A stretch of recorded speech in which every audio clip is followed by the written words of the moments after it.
بسم الله الرحمن الرحيم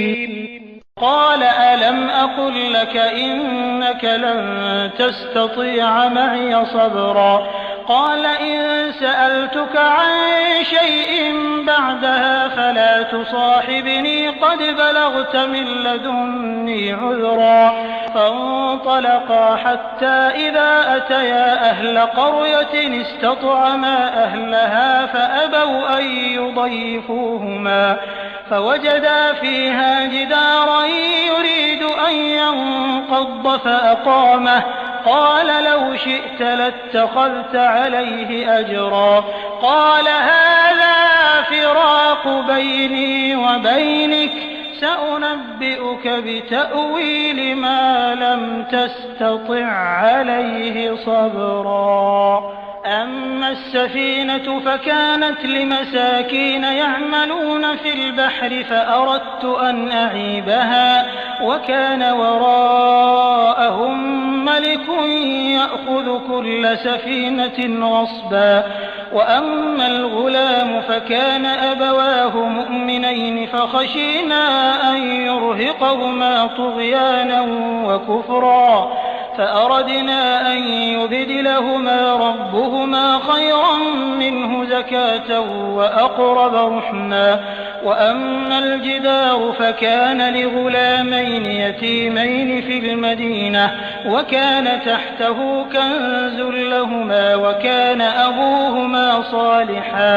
فأراد ربك أن يبلغا أشدهما ويستخرجا كنزهما رحمة من ربك وما فعلته عن أمري ذلك تأويل ما لم تسطع عليه صبرا بولے کیا میں نے تم سے نہیں کہہ دیا تھا کہ میرے ساتھ تم صبر سے جی کو تھام نہیں سکو گے؟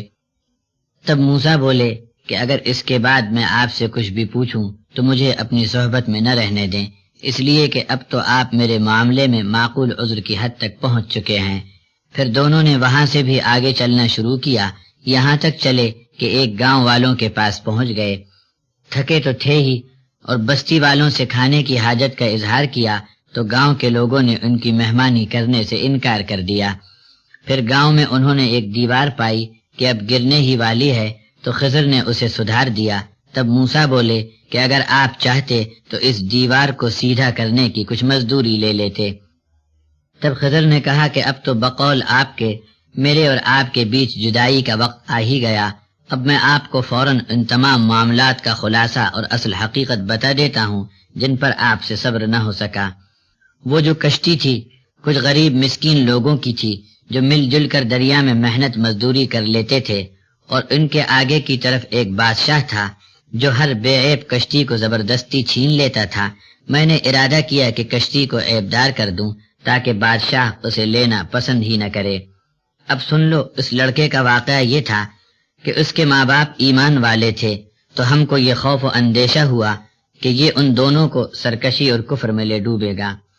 بس ہم نے مناسب جانا کہ اس کے بدلے ان کا رب ان کو اس سے بھی بہتر اور پاکیزہ اولاد عطا فرمائے جو ماں باپ پر مہربانی کو اللہ کے قرب کا ذریعہ مانے۔ اور جو دیوار تھی اس کا قصہ یوں ہے کہ شہر میں دو یتیم لڑکے رہتے ہیں، اور اس گاؤں میں اس دیوار کے نیچے ان دونوں کے لیے خزانہ گاڑ کر رکھا ہوا ہے۔ ان کا باپ ایک نیک آدمی تھا، بس آپ کے رب نے چاہا کہ دونوں جوانی کی حد تک پہنچ جائیں اور اپنا خزانہ حاصل کر لیں۔ یہ سب آپ کے رب کی رحمت ہے، اور میں نے یہ کام اپنے اختیار سے نہیں کیا۔ سن لو کہ یہ خلاصہ پورا ہوا ان سب کاموں کا جن کے بارے میں آپ سے صبر نہ ہو سکا۔